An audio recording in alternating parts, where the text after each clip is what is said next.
Welcome, in this video I will show you how to rotate screen on Windows.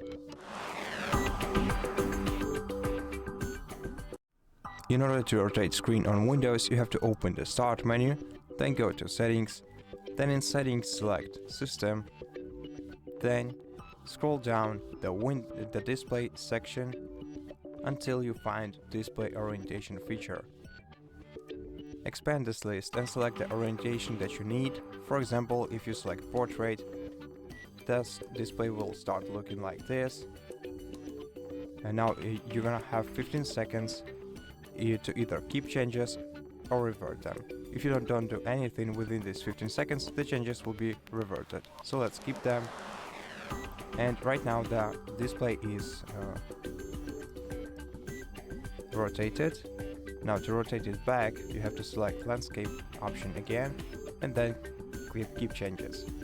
And that's how you can rotate screen on Windows. Thank you for watching this video. If you liked it, consider subscribing to our channel, leave us a like and a comment below. And I'll see you in the next one.